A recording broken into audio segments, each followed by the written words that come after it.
Hey, salut mes petits lecteurs de fanfiction, j'espère que vous allez bien. Et oui, me revoilà, j'avais fait une petite pause pour me reposer, tout ça, parce que c'est les vacances, voilà. Et aussi parce que j'ai eu une angine.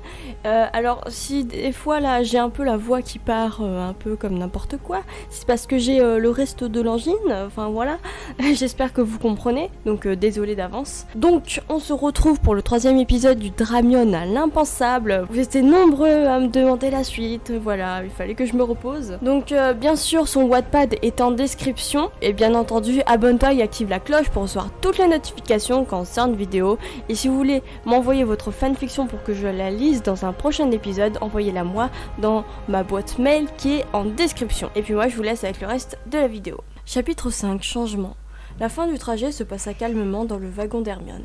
Elle avait parlé avec ses amis et ils avaient bien ri. Descendirent du train, Luna se dirigeait vers les sombrales avec Neville tandis que Hermione essayait de détendre Patron avec Ginny. Au loin, on apercevait les premières années avec Hagrid. Elle lui fit signe et il la salua en retour. Hermione parlait avec Ginny puis se stoppa quand elle sentit que quelqu'un l'observait.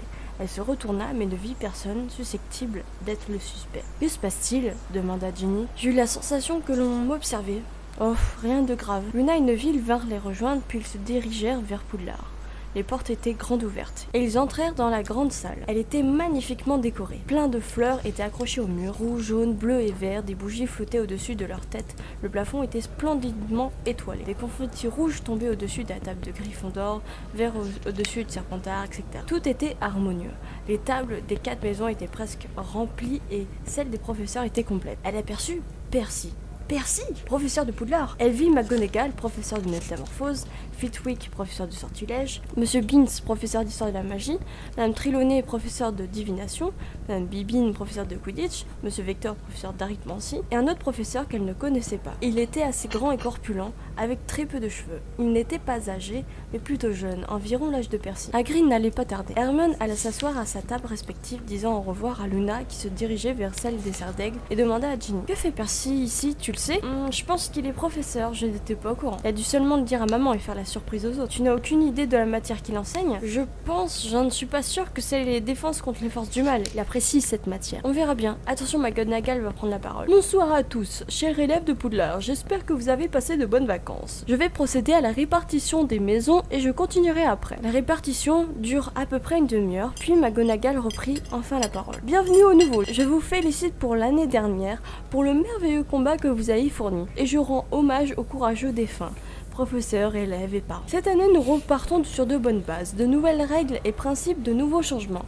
Nous recevrons 2 nouveaux professeurs, Monsieur Weasley en défense contre les forces du mal, qui sera ainsi le chef de maison des Gryffondor, car étant directrice de l'école, je ne peux être chef de maison. Et Monsieur Taylor, remplaçant de Monsieur Rogue, défunt dans la bataille en potion. Il sera également le chef de maison des Serpentards. Voici le premier changement. Comme vous le savez tous, l'année dernière a été périlleuse et j'ai décidé de renforcer les heures de cours de défense contre les forces du mal à 15 heures par semaine, soit 3 heures par jour. Je sais que vous savez qui est mort, mais nous ne sommes jamais trop prudents. Il est impératif que vous appreniez à vous défendre. Vous en discuterez plus en détail avec Monsieur Weasley. Voici le deuxième changement. Le 3e et le dernier changement va déplaire, mais je vous demande de rester calme s'il vous plaît. Comme vous savez, Poudlard a été en travaux à cause de la bataille. Mais refaire l'école en 2 mois est impossible, malgré nos nombreux efforts. Nous avons refait tout le château, sauf les sous-sols. Avec la salle commune des Serpentards et ses dortoirs, vous n'avez donc pas d'endroit où dormir. Les Serpentards indignés commençaient à crier « Stop ! Je n'ai pas terminé ma phrase. Je n'ai pas dit l'important. Vous dormirez forcément quelque part, bien évidemment, mais autre que dans vos dortoirs habituels. Les Gryffondor, vous aurez l'amabilité de partager vos dortoirs à votre salle commune aux Serpentards durant un certain temps indéfini. Il y a eu des protestations à la table des Gryffondor et des Serpentards, des regards noirs et des hurlements. « Mais quelle idée! Jamais de la vie !» s'indigna Ginny furieuse. « Plutôt mourir !» hurla Neville. Silence ! Vos professeurs, Monsieur Taylor et Monsieur Weasley, sont collègues et amis. Et Monsieur Weasley a donc proposé son aide à Monsieur Taylor et aux Serpentards. Alors les Gryffondors, veuillez accepter ce choix avec la plus grande politesse et les Serpentards vous ouvrir à cette solution, car c'est ça ou dehors. Il y a eu des protestations du type « Je préfère dormir dehors que chez ces Gryffondors ». La salle était très tendue et mouvementée. Des élèves commençaient à protester en se levant, d'autres prêts à se battre. « Rasseyez-vous ! Les garçons de Gryffondor dormiront dans le même dortoir que ceux des garçons Serpentards et les filles Gryffondor avec les filles Serpentards. Je vous demande un comportement exemplaire vis-à-vis des autres sous peine de sanction. Je n'ai pas le choix. Les autres salles des autres maisons étant plus petites, au moins cela vous rapprochera. Veuillez être à la hauteur de mes estimations. Sur ce, je vous souhaite un bon appétit. Le buffet apparut copieux et appétissant. Il y avait de tout, salé, sucré, de la viande, du poisson, des pâtes, des pommes de terre, des légumes, des tartes, des quiches, des biscuits, des gâteaux. Et plein d'autres choses qui donnaient l'eau à la bouche. Rien que l'idée d'avoir H24 les Serpentards sur le dos me coupe l'appétit.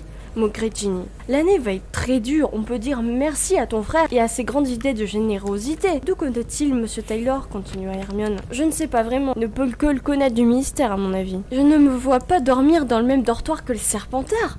Impossible, je ne dormirai pas de la nuit, se tourmenta Neville. Il faut prendre sur nous, j'imagine, dit tristement Ginny. Mais quelle idée de mettre les Serpentards avec nous, c'est absurde. Et ça va mal tourner, protesta Hermione. Le repas se termina ainsi, sur cette nouvelle qui tourmentait les Gryffondors et les Serpentards. Les chefs de maison se levèrent et emmenèrent les élèves dans leurs maisons respectives. Percy et Monsieur Taylor regroupèrent les Serpentards et les Gryffondors devant la grosse dame. Ils étaient tous mélangés. Hermione étant à côté de Neville et Ginny, pas loin d'elle, il y avait aussi des Serpentards. Gregory Goyle, Pansy Parkinson, Blaise Zabini, Drago Malfoy. Blaise lui sourit amicalement. Hermione fut surprise mais lui rendit son sourire. Il est peut-être gentil, je ne le connais pas, songea-t-elle. S'ils sont tous comme ça, l'année devrait être à peu près sympa. Silence! Hurla Percy. J'espère que vous serez aux attentes de professeur McGonagall. Je vous ai fait confiance, les Gryffondors, pour aider les Serpentards. Ne me décevez pas. Monsieur Taylor et moi allons beaucoup fonctionner ensemble. Donc vous aussi. Je vous demande un comportement exemplaire. Les Gryffondors étaient maussades. Bien, vous les Serpentards, reprit Monsieur Taylor, soyez les plus polis possibles. Les Gryffondors ont l'immense générosité de vous prêter leur logis, donc soyez gentils entre vous, s'il vous plaît. Les Serpentards, l'entrée fonctionne par un portrait, nommé la grosse dame. Il suffit de dire le mot de passe et elle vous laisse entrer. Cette année, le mot de passe est « Les opposés s'attirent », reprit Percy. Les Serpentards rirent à gorge déployée, hurlèrent « Mot de passe des faibles !»« Silence, voyons !» cria Monsieur Taylor. « Vous appelez ça être poli ? Je ne trouve pas que ce mot de passe est pour les faibles. Cela vous représente. Et vous vous moquez de ce mot de passe, c'est moi qui l'ai choisi. Vous venez de critiquer le choix de votre chef de maison ? Inadmissible !» Les Gryffondors avaient de grands sourires provocateurs. Les Serpentards se sentaient stupides et lancèrent des regards dédaigneux aux Gryffondors. Percy dit le mot de passe et fit entrer tout le monde à l'intérieur. La grosse dame n'avait pas l'air plus contente de recevoir les Serpentards que les Gryffondors. Tout le monde entra et s'assit dans la salle commune. Les Serpentards la visitèrent des yeux. Donc à gauche le dortoir des filles, à droite celui des garçons. Il y a assez de lits, ne vous inquiétez pas. Maintenant, allez vous coucher, Monsieur Taylor et moi, nous ne dormons pas ici, comme d'habitude. Bonne nuit. Les filles allèrent se coucher dans leur dortoir, et de même pour les garçons. Hermione aperçut Drago, et il semblait pensif et en colère. Il monta les marches d'un air dégoûté et disparut derrière la porte. Il vit aussi Blaise qui venait vers lui. « Salut » lança-t-il. « Salut ?» Je suis content d'être là. Je suis sûr qu'on peut devenir de bons amis. Je t'apprécie beaucoup. Oh, merci, je pense que c'est tout à fait possible. Si seulement ils étaient tous comme toi. À demain, à demain. Hermione monta dans son dortoir quelque peu tourmentée par sa rencontre avec Blaise. Il était très gentil. Elle s'allongea sur son lit et s'endormit profondément. La journée avait été longue et remplie de nouvelles. Chapitre 6. Haine et mystère. Hermione se réveilla au lever du jour.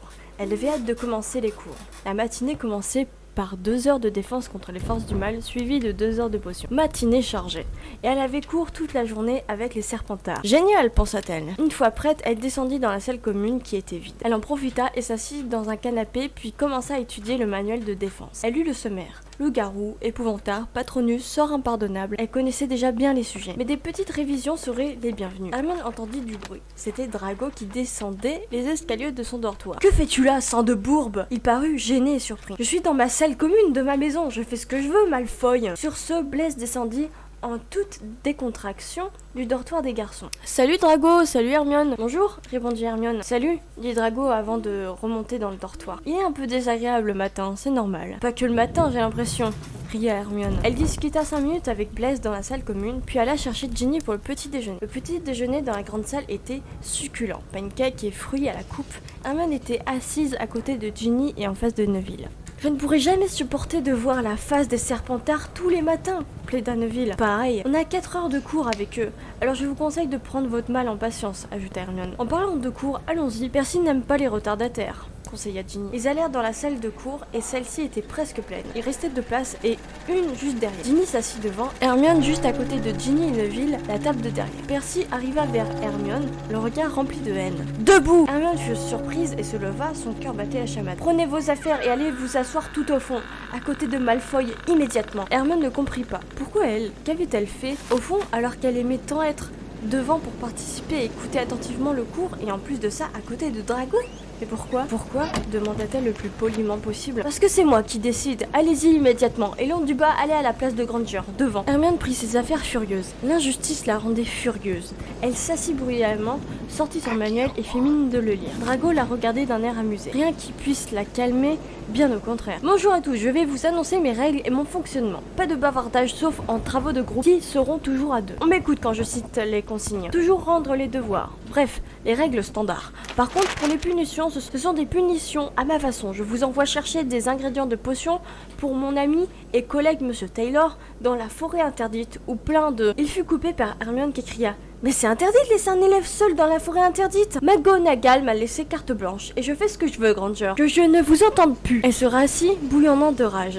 Quel parfait imbécile, pensa-t-elle. Tout le monde l'avait regardé. À côté d'elle, Drago était pensif. Ses yeux bleus, si beaux, se surprenant-elle, étaient ailleurs. À quoi pensait-il? Donc, je fonctionne tout le temps par binôme. C'est-à-dire que les exercices que je vous donne en classe sont à faire par 2 à chaque fois. De même pour les devoirs. Les travaux de groupe sont à faire par 2 aussi. Tout ça avec la même personne pour toute l'année. Les élèves commençaient à chercher du regard qui serait leur binôme, à s'interpeller, se mettre d'accord. Stop! Cria Percy. C'est moi qui choisis vos binômes. Et ça sera votre voisin de table. J'espère que vous l'avez bien choisi. Il tourna son œil victorieux vers Hermione.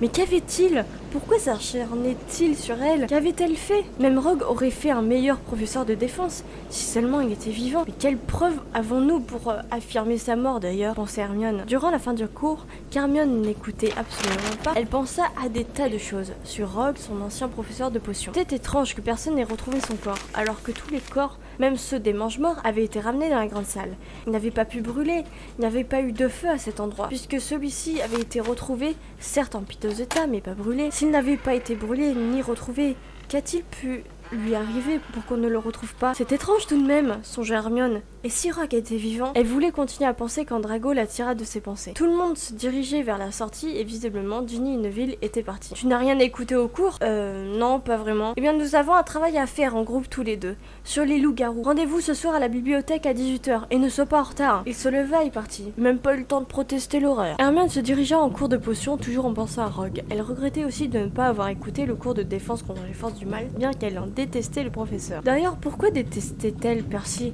Elle aimait ni plus ni moins avant de venir à Poudlard, et maintenant qu'il lui avait montré tant d'hostilité dans son regard et ses paroles qu'elle parvenait même à le détester. Pourquoi l'avoir mise à côté de Drago pour l'année? Faire ses devoirs avec lui et puis surtout au fond de la classe. Dans sa tête, tout était dispersé quand elle arriva dans la salle de classe de Monsieur Taylor. Elle ne remarqua pas que tous les élèves étaient rangés devant la porte à l'extérieur de la salle et fonça dans la personne qui était devant elle, en la bousculant. C'était Drago. « Regarde où tu marches !» lui cria-t-il. « Excuse-moi, Malfoy !» Et elle partit rejoindre Ginny. Drago la suivait du regard. Monsieur Taylor fit entrer les élèves et leur dit d'une voix douce et claire: Bien, bonjour à tous et à tous. Ce matin, vous avez eu cours avec mon ami et aussi collègue Monsieur Weasley. Par ailleurs, nous avons sa petite et très belle sœur dans sa salle. Commença Monsieur Taylor. Tout le monde se retourna pour la regarder. Ginny rougissait. Bon, reprit-il, vous avez également pris connaissance de ses règles et fonctionnements, ainsi que ses punitions lors de son cours. Je vais vous expliquer les miennes. Hermione souffla à Ginny. Monsieur Taylor est bien plus gentil que Percy. Le méchant est un Gryffondor et le gentil est un Serpentard. Elles rirent doucement. Je tenais à préciser que vos places sont les mêmes que celles en cours de défense contre les forces du mal. Alors, allez les prendre et on continuera après. Dans le bruit, Ginny dit à Hermione: tu as vraiment la poisse, à croire que la poisse de Ron est contagieuse. Elles rirent toutes les deux. Drago était déjà assis au fond de la classe. Il la regardait discrètement de loin. Hermione évita son regard et s'assit. Alors reprenons, vous avez donc les mêmes places. Mes règles sont simples.